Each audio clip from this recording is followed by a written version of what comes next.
Uh, this is Marta, and I'm actually going to read the disclosures for everyone. That's okay. So as Althea mentioned, you are able to earn continuing education contact hours for attending today's webinar. We have listed the disclosures on the screen in front of you, so please make sure to review those.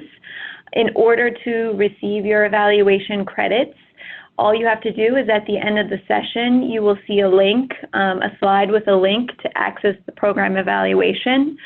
It'll also be sent to you in a follow-up email. Make sure that you check your junk mail if you do not receive that email. So in order to receive that contact hour, please make sure to complete that evaluation. And at the end of the evaluation, you will be able to access the certificate. We appreciate your feedback to this evaluation. Thank you. Okay. Thank you, Marta. And now we'll move forward in our presentation with our speakers, Dr. Kelly Warenga and Dr. Kendra Camp. And we thank you for agreeing to present with us today. Here we go. And please feel free, as I mentioned, if you have questions from the audience, please include them in your chat feature. Okay, Dr. Kelly, Dr. Warenga, and Dr. Camp, you may begin. Thank you so much for joining us today and welcome to the webinar. We're honored and delighted to have this opportunity to talk with you about a topic that's important to both of us, and that is engagement and research leadership for early career scholars. If you would like to continue the discussion after our presentation today, we invite you to find us on Twitter, and we have our Twitter handles here as well. Today we have three main goals for the webinar. We hope that by the time you are done, you will be able to describe the importance of research leadership for early career scholars, that you can identify local, regional, and global opportunities for engagement in research leadership, and finally, that you can start to develop a plan for your engagement in research leadership. But before we begin, we'd like to share a bit more about ourselves. So my name is Kelly Warenga. I completed my PhD at Michigan State University, followed by a postdoctoral fellowship at Case Western Reserve University. Following this training, I joined Indiana University as an assistant professor in the School of Nursing in 2018. My program of research is centered on the development and testing of interventions to improve self-management behaviors in individuals with cardiovascular disease. Specifically, I focus on those recovering from a major cardiac event by helping them to improve the use of adaptive emotion regulation strategies in the face of their emotionally taxing event and recovery. I have been involved in research leadership for many years, including as a Jonas Scholar in 2012 to 2014, as a founding member of the Emerging Scholars Network of the Midwest Nursing Research Society, as a board member for the Midwest Nursing Research Society, as a member of the American Heart Association's Cardiovascular and Stroke Nursing Early Career Committee, as well as many local and university-based committees. And I'm Kendra Camp. I also completed my PhD at Michigan State University, which is where I first met Kelly. Currently, I'm a postdoctoral fellow at the University of Washington. I was previously on a one-year T32 postdoc in the School of Nursing, but on September 1st, I transitioned to a second T32 postdoc, this time in the Division of Gastroenterology in the School of Medicine. I'm extremely honored to be the first nurse on this long-standing T32. My research interests focus on improving self and symptom management of patients with ulcerative colitis, Crohn's disease, and irritable bowel syndrome. In terms of research leadership, I was a 2016-2018 Jonas Nurse Scholar, and I have been involved in a variety of organizations, including the Midwest Nursing Research Society, the Western Institute of Research, the American Neurogastroenterology and Motility Society, and the American Gastroenterology Association. I have held leadership positions as the president of the Michigan State University Doctoral Nurses Association and as communications representative and co-chair of the Emerging Scholars Network of the Midwest Nursing Research Society. And so moving forward, what do we mean when we talk about engagement in research leadership for early career scholars? We define early career nurse scholar as a nurse in the formative and early stages of their career development. This includes undergraduate and graduate nursing students across the range of degrees, BSN, MSN, DNP, and PhD, as well as including postdoctoral fellows and other nurse scholars who are starting their career, such as faculty. Engagement refers to an involvement or participation, and leadership refers to facilitating change within a group. We view research leadership as a shared vision of research to improve the health of all people through science and innovation. You will notice that we intentionally include a broad definition of research leadership because we believe that each of us who are in this space of advancing the science of nursing are engaging in research leadership. Research leadership includes attending conferences and networking. In other words, research leadership is not limited to serving on formal committees within organizations. Although we do still believe this is vitally important, and we'll encourage you to think of formal ways to get involved. So moving forward, in this webinar, we're going to talk about the questions emerging nurse scientists may have surrounding engagement in research leadership. So let's go through what you can expect to hear about. First of all, we'll start with answering the question of why. This will cover the rationale for engaging in research leadership. Next, we'll talk about who. Specifically, we will cover which individuals are qualified to engage in research leadership. After that, we'll talk about when. This is about the timing that individuals can engage in research leadership. Then we'll talk about where are the locations or organizations to engage in research leadership. And finally, we'll finish with answering the question how. This will cover the roles for engagement in research leadership. Next slide. We know your time is limited. If you're still in school, you're focused on studying, learning, and passing your courses. Postdocs and faculty are working on developing their research trajectories, as well as balancing other academic roles and responsibilities. So why should you spend time engaging in research leadership as an early career scholar? Well, Kelly and I have compiled our top 10 reasons. Some of these are personal, while some are professional. And what we found when making this list is that many of these reasons are interrelated. So don't be surprised if you pick up on some themes as we go through our top 10. So starting on the lighthearted side of the list, number 10 is friends and bragging rights. You can be connected with some amazing people who are also engaging in research leadership. These people may become good friends that are there for you through the challenges of your career and your personal life. Kendra and I, for instance, have participated in a number of research leadership opportunities together and have become great friends in the process. These friends will be critical as you advance in the profession and need someone to talk with. And let's not forget that being active in research leadership gives your family the opportunity to brag about what an amazing person you are to anyone who will listen. Number 9, travel opportunities. As we mentioned, research leadership is more than just service opportunities. It's also about the science. Travel opportunities exist when attending conferences or special trainings, such as the National Institute of Nursing Research summer boot camps. There are even virtual travel opportunities to meet with leaders in your field through web conferencing from the comfort of your own home. It's important to keep yourself open to the different opportunities that may arise. Recently, when submitting an abstract, I had an opportunity to apply for a Young Investigators Forum as part of a conference. It was really exciting to find out that I was accepted to the program. The program paid for my conference travel, registration, and hotel room. It also enabled me to meet experts in the field, broaden my network, and even obtain feedback on a grant. And so whether or not your travel is paid for, participation in research leadership opportunities allows you to see the world. The leaders in the science of nursing research are also key contributors to a variety of organizations supporting research leadership in nursing. And that's why our number 8 is meeting leaders in nursing research.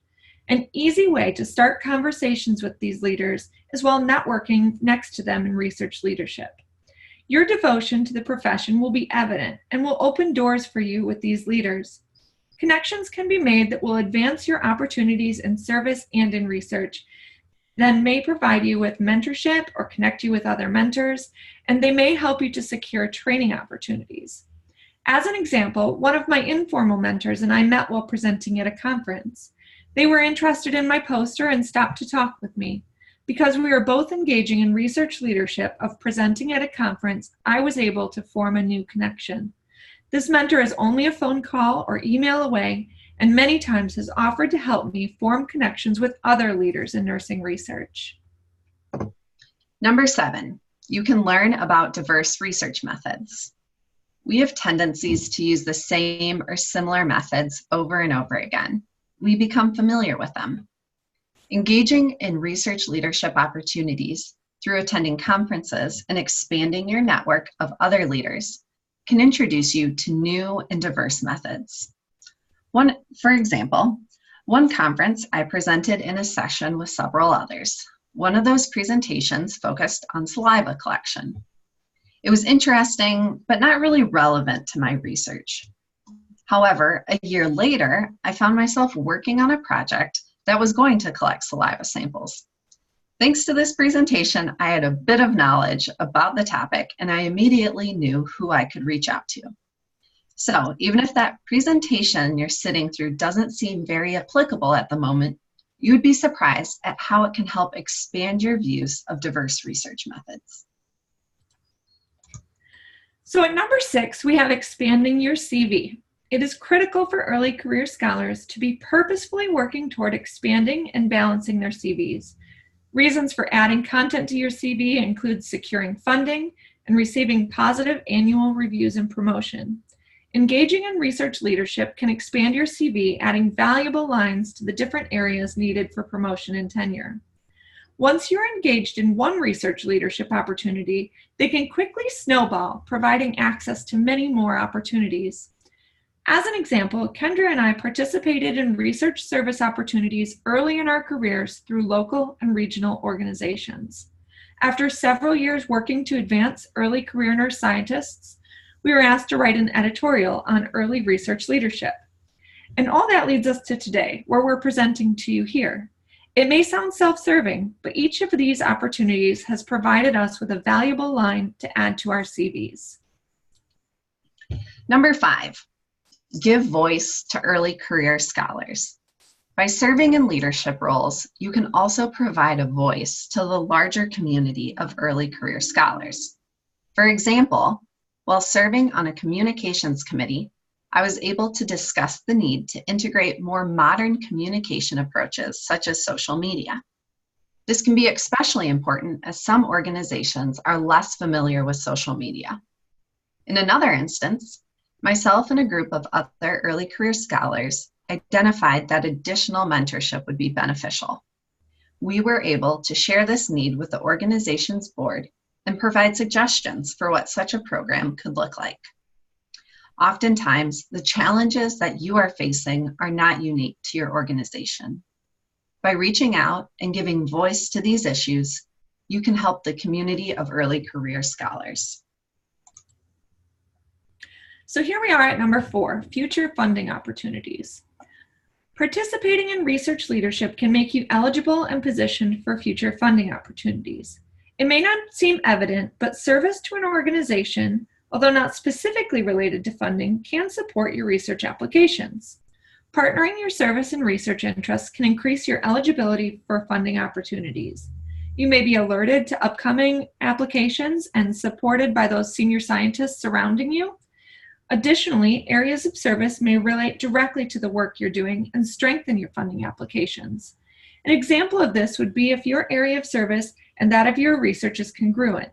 Think about your population of interest. You could be involved nationally, regionally, or locally with organizations that would provide you with a unique perspective and provide access that other similar applicants may not have. You can discuss these connections in your biosketch, which improves your authority in working with the population and ultimately your understanding of their unique needs. Number 3, Engagement in research leadership can enhance your creativity. We are all too familiar with siloed approaches. In formal leadership roles, committees are often comprised of diverse people. These are people who you may not normally interact with.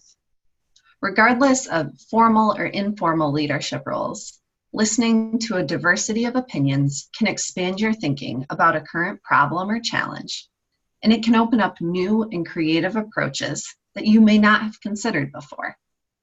All too often, I have struggled to solve a problem by myself. There's nothing better than talking with someone, getting their opinion, and then solving that problem. One example of this was when I was working on a manuscript related to the protection of human subjects in Facebook recruitment.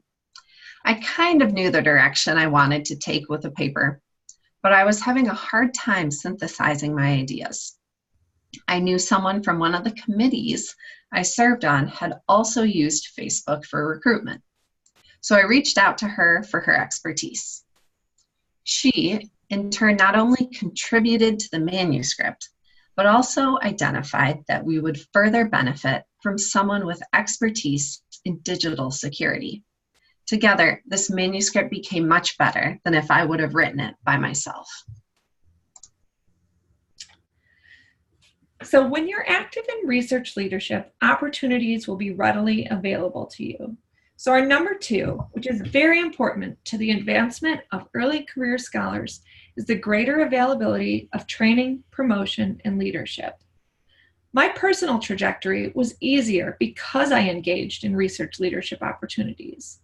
Other scientists will notice your involvement and more opportunities will become available to you. For example, I began working with the Emerging Scholars Network of the Midwest Nursing Research Society early in my PhD program. During this time, I met with many senior scientists from the variety of academic institutions represented by the membership of this organization. One of these individuals took notice of my work, both on the committee and in my presentations at the conferences, and spent time talking with me about my program of research. This conversation led to a T32 funded postdoctoral fellowship and inclusion as a pilot investigator on a P30 grant. During the work on this grant, I was able to meet with other experts in the field. I was able to meet many different mentors, one of which has become my mentor at Indiana University. Each of these experiences was a critical component of helping me to develop my program of research and expand my involvement in research leadership. And so now our number 1 reason is to gain an understanding of organizations and a system level approach. When serving on committees, you obtain a better appreciation for what goes on behind the scenes. Before involvement in an organization, it always seemed that abstract deadlines came so quickly. Perhaps you're feeling that way right now. And that it took seemingly forever to find out if your abstract was accepted. After participating in a committee that worked on abstract and awards timelines, I started to see behind the scenes, the challenge of obtaining volunteers to review abstracts, the process of abstract review, and the multiple moving pieces. Now I have a much greater appreciation for what occurs after I hit submit on an abstract. Now, when I receive emails to review abstracts, I try to be considerate, reply promptly, and remember all these moving pieces that are going on behind the scenes. So beyond the top 10 personal and career reasons we've outlined, we need to talk about one very important reason why you should become engaged in research leadership. And that is that research leadership is important to the profession of nursing. Activities as an early career research scholar contribute to nursing in general. Clinical, community, and academic institutions each require engagement by nurse researchers to successfully meet their goals. Much of the research done in academia, while most of the implementation is in the community and clinical sites. Experience with research leadership helps both the individual nurse scholar and the institutions or organizations to which they serve. Now that we've hopefully convinced you why engagement in research leadership is so important, who should get involved? The easy answer is you. No matter what your current career stage, educational level, or research interests, there's a place for you in research leadership. Research leadership does not necessarily mean that you are the president of an organization. Rather, there are multiple entry points for you to get involved. Take the Nursing Honor Society, for example, Sigma Theta Tau International, which was started by 6 students from Indiana University. This leads us to our next question. When should you get involved in research leadership opportunities? Get involved now. Both Kelly and I have a philosophy of early involvement.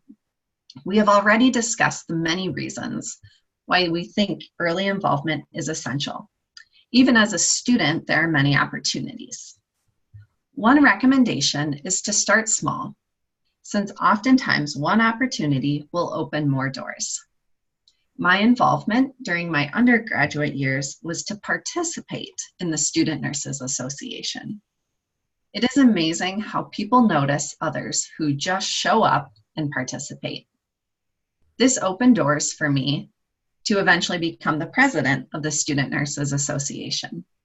Each of these small steps add up. So don't wait until you're an established researcher to start getting involved. Start now with a small step. And if you're listening and wishing that you would have heard this advice a few years ago, it's not too late. You can also start with a small step towards becoming more involved. So what is important to note is that you can form a trajectory of research leadership that may start as a trickle, but develops into a cascade of opportunities, like a waterfall.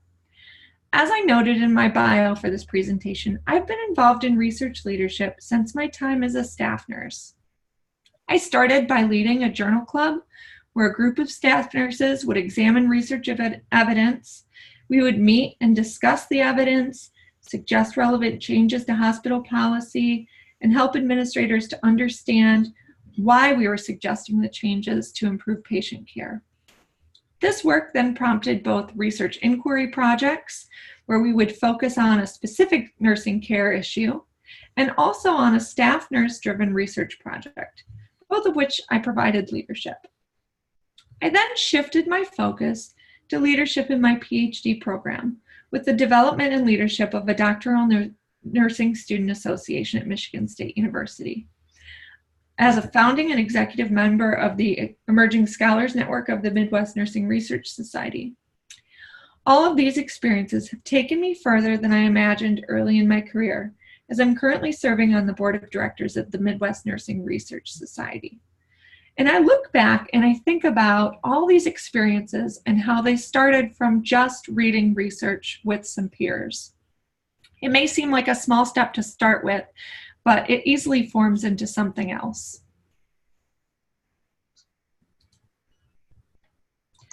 So I talked in the last slide about my trajectory of timing in research leadership and how that led to further opportunities. I want to shift focus slightly from when to where for this slide. It may seem overwhelming to determine where to participate in research leadership, but there are likely more opportunities than you even recognize. With research leadership impacting each clinical, academic, and community settings, it's important to identify where you can participate in each of these environments. This figure, published in the Western Journal of Nursing Research, provides a starting point to determine where you may be able to participate in research leadership. Let's go through it briefly. On the left, you can see local, regional, and global. This represents the type of organizations you may be interested in participating with. So if you would like to focus your efforts locally, you can start at the top. Then across the figure from left to right is the types of environments: clinical, academic, and community. We recognize that these are not fully distinct categories, as local organizations may interact with regional and global organizations. Likewise, clinical, academic, and communities share a lot of overlap. In fact, you can see in particular internal review boards and specialty organizations extend across all three environments. These are places where members of each environment are working together, and they may be a really nice place for you to get started. I hope that you're able to identify in this figure and from your own experiences a variety of options of where you can engage in a setting that makes sense for your position and for your program of research. So we just shared what engagement in research leadership means, the 10 reasons why you should do it, who should do it, when you should do it, and what settings. But now the practical question, how? We want to take a couple of moments to ask some questions that will get you thinking about your next steps. Here are some questions to help you get started. First, what are you passionate about? What drives you to get up in the morning? Who can you help? Do you focus on a certain population of patients or healthcare workers? Based on your interests, what organizations already exist to work on this? Who can you partner with? What people do you know who do similar work? How can you contribute? What are your strengths? Or perhaps you want to start with a smaller step. Take a moment to think about where you are in your nursing career. Are you a student, clinician, faculty member, researcher, or maybe all of them? What are the leadership opportunities that already exist in your space? Are there student nurses associations or faculty governance committees? Perhaps there are some unmet needs that you could help. And so we're going to give you a moment to think about 3 ways you can get involved in research leadership. Here's the image that Kelly went over. Again, because I think it's important to thinking about the multiple levels of which you can become involved. Could you participate in a journal club? Or maybe you could start a journal club. Could you attend a nearby conference? Join a committee. As you can see, committees are listed multiple times and at multiple levels on this figure. So hopefully we've convinced you the why, who, and when. So now I encourage you to think about the where and how. Kendra just helped you to think through some relevant questions to help you formulate a specific plan. Where are some places that you can see yourself engaging in research leadership? How do you see your role in each of these places? As we end this presentation, we encourage you to take a moment and write down 3 different ways that you can get involved in research leadership now. If you have time, you can send us a tweet with your plan. We'd love to support you as you find ways to bring meaningful contributions to nursing science. Thank you for taking the time out of your day to engage with us in this important topic. And at this time, we would love to answer any questions you may have and hear from you about how you can engage in research leadership. Hi, Dr. Moringa and Dr. Kim, thank you so much.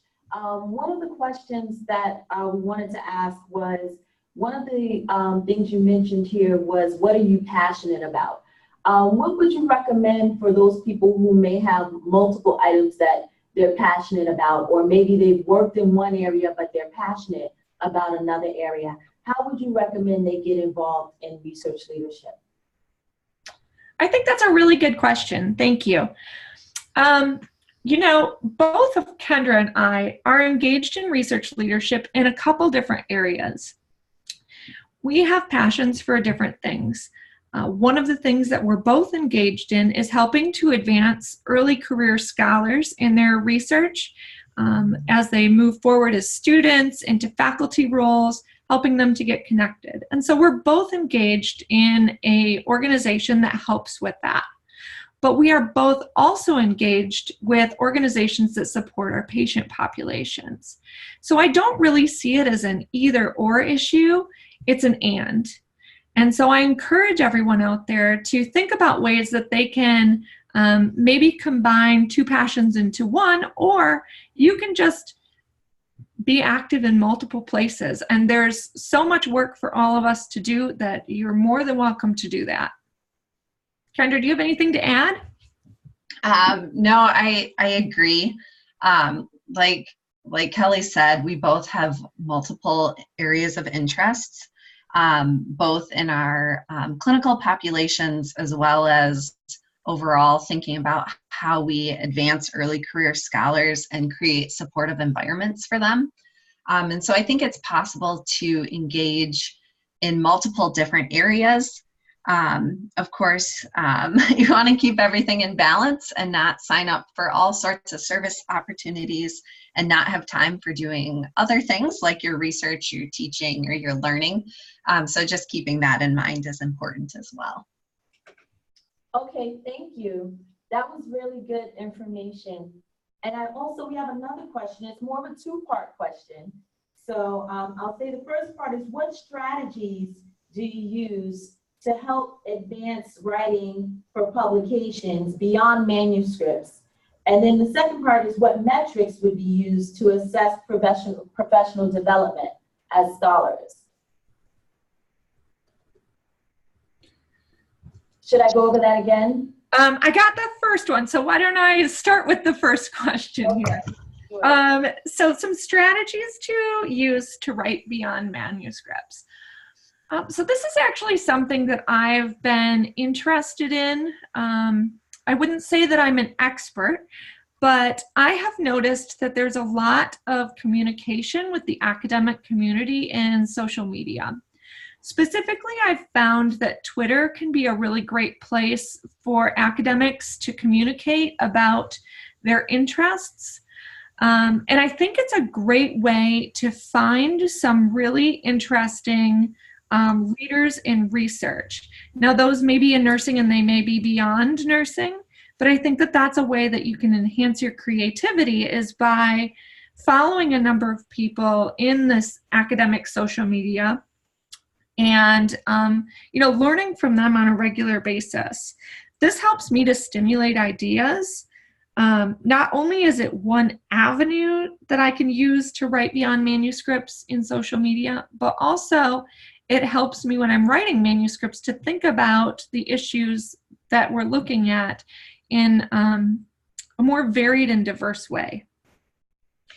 I know another way that Kendra and I have participated in writing beyond manuscripts is to write editorials as well.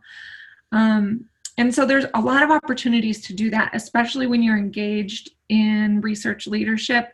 Those are always needed by many journals, and they will reach out to you when you're engaged to write on the topic of your interest. Can you read the second part of that question?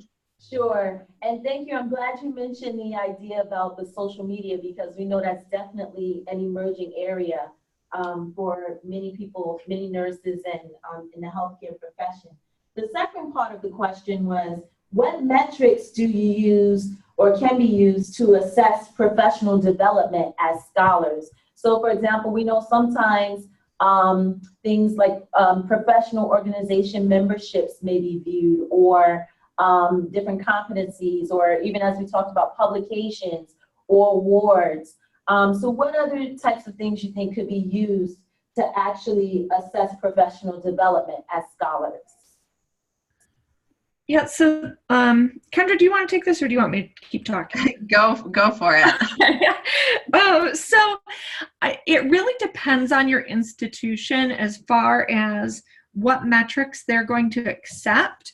But I take a pretty broad approach to including things on my CV.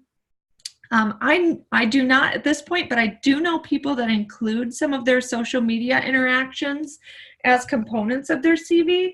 But I do certainly include things like participating in webinars and other research leadership opportunities, serving on committees. The service area of your CV can be really important, and I think can be kind of overlooked when your focus is on research. But it really is quite easy to serve in research leadership when you're engaged in an organization.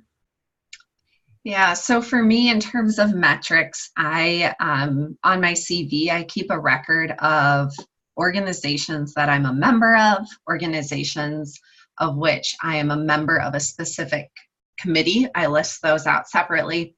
I also have a section where I have, I call it media interviews, but times where I've like talked to someone who's written an article or things like that. I do also keep a record of things like this that I've attended, different webinars and that, but I do not incorporate that into my CV. I include that as a list for myself, for understanding what I've done professionally during the year, and for kind of reporting that to my department.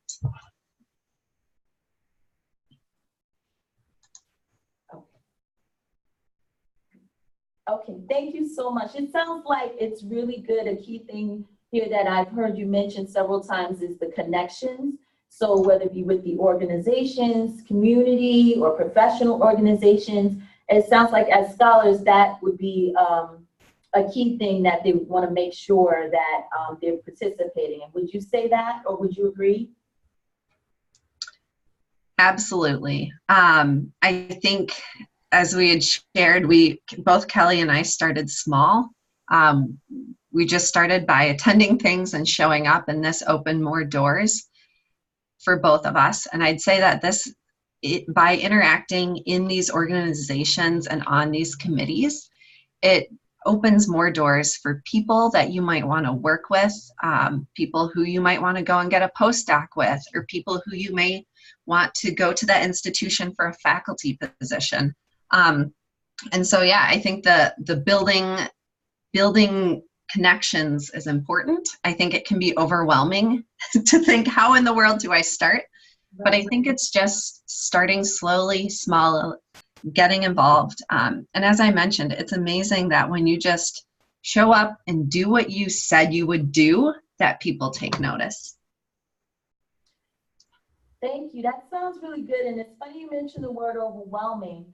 Another question that we had was, how do you handle disappointment or feeling overwhelmed or exhausted because the work may be overwhelming? Maybe, of course, the work of being a scholar, working on your scholarly work, but then also, if you are involved in an organization or you do have connections, you're doing things outside of, your actual academic arena.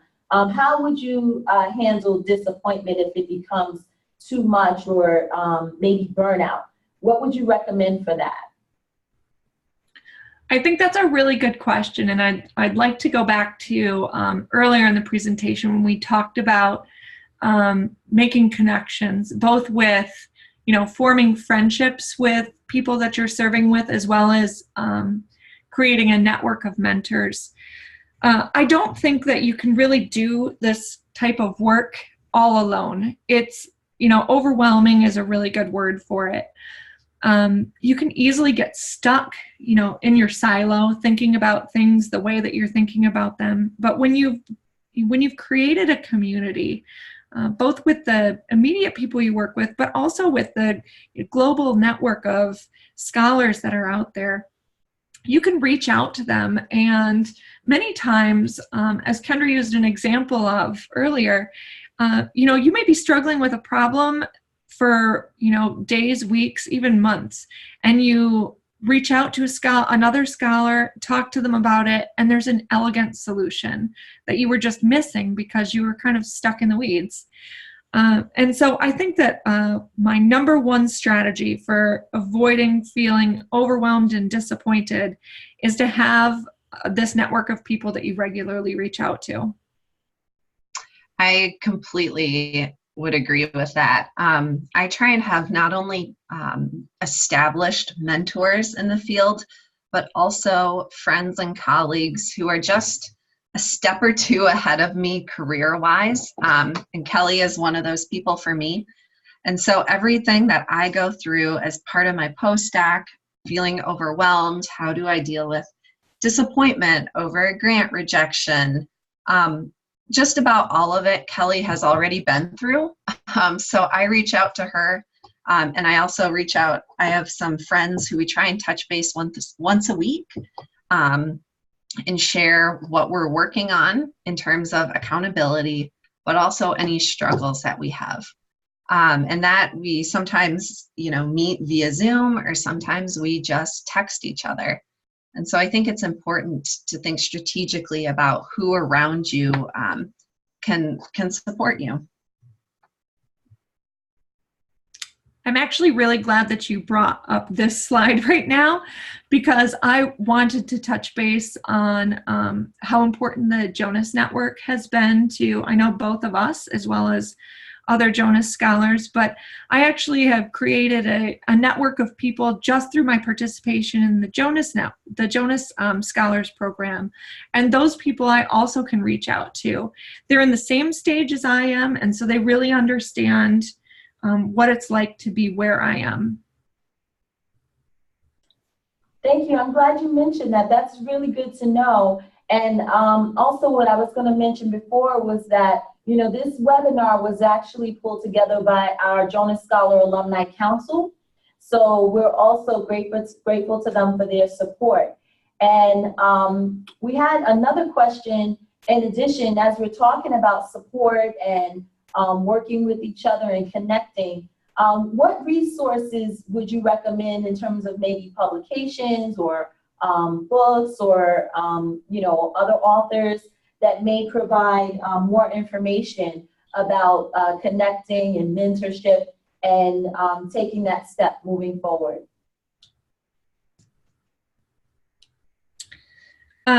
So there are some really great publications out there that talk about this issue, and I apologize, but I do not know them off the top of my head right now, but I can certainly put those on Twitter later if that would be helpful.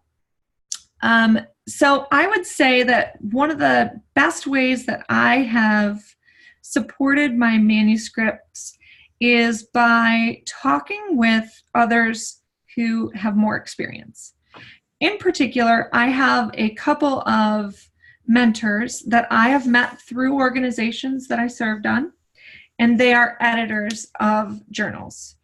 And I have just sat and talked with them about, what kind of things that they see that bother them when people submit, and how I can, become kind of a better steward of my manuscript writing so that I'm not wasting reviewers' time or my own or editors' time, but that I approach those issues early. And so I would say that by connecting with people who have experience with editing for journals, you can help avoid some of those pitfalls. And I'd say also the accountability piece. So when I tell people that I'm going to work on a method section, if I tell them on Monday and I know on Friday they're going to message me and ask me how that section is coming along, that provides a lot more motivation to do it than if I'm just trying to internally motivate myself. So that's been helpful too, is having outside people to keep me accountable.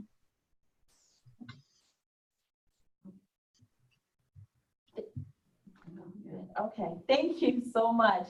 Those are really good strategies as well. I think accountability is also a big one that a lot of scholars may really look at when it comes to connecting and also engaging, whether it be with a mentor or, like you mentioned, with another scholar, having those networks. And, I think you bring out really good key points in terms of encouraging everyone to really look at the things that the people around them, basically, in their network.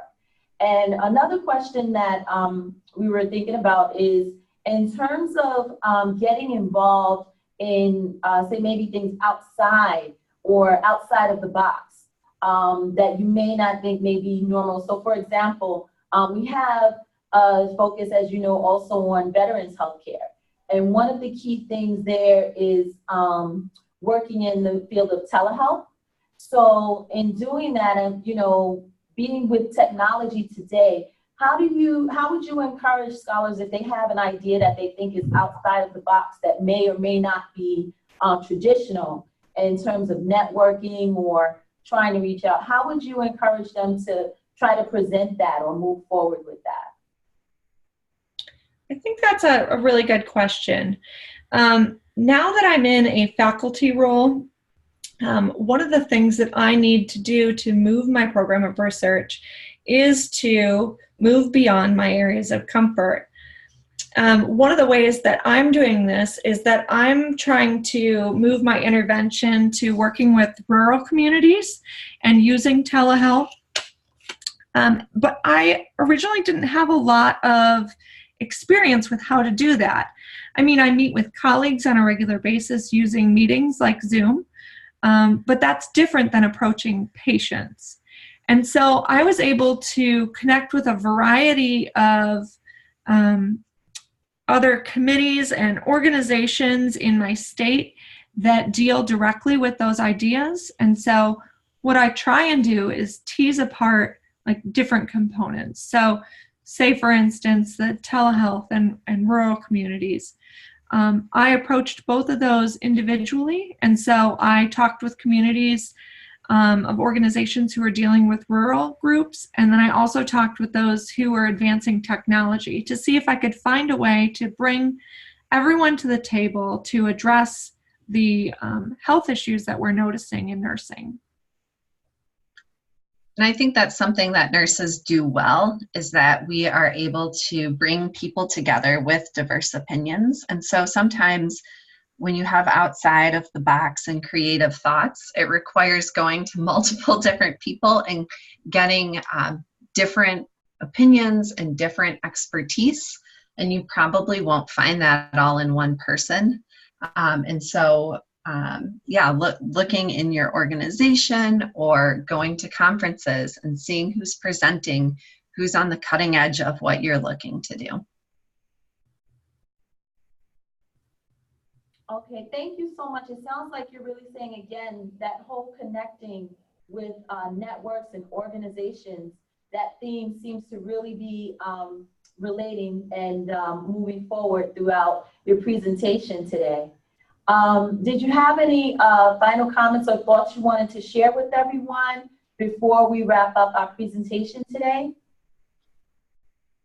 I think that you summarized well there what we've been thinking. You know, there's a lot to do with research leadership that's really just forming connections. If our goal as nurses is to improve the health of our world, then we need to work together to do that. And each of us is important. Each of us has something to share, and each of us can help lead someone else. And so I would encourage everyone to find a way that they can help someone else, and a way that you can reach out to get help from someone else, because we're all there to be helping each other to move nursing in the right direction. Okay. Well, thank you both very much for being with us today. Again, we have Dr. Kelly Waringa and Dr. Kendra Kemp, who are Jonas Scholar alumni, and they've completed their presentation today, Engagement in Research Leadership for Early Career Scholars. So we thank you both again for sharing and for really providing a lot of helpful information in our presentation today. We just want to provide one more slide for those of you who would like to take advantage of earning the CE credits. You'll see the evaluation slide there, and we have our partners from AACN, Marta Okanowski. Were there any final comments you wanted to include about this, about the evaluation and the CE credits, Marta? Thanks, Althea. Nope, I have no further comments. Just make sure that you copy that link. We'll also, if it's possible, can we send that out via chat to everyone as well? So you can click on the link directly in the chat box. Thank you so much. And thank you all again for joining us. Remember, you can visit our website at www.jonasphilanthropies.org. And you can also follow us on our social media channels at Jonas Philanthropies on Facebook and LinkedIn, and at Jonas Impact on Twitter.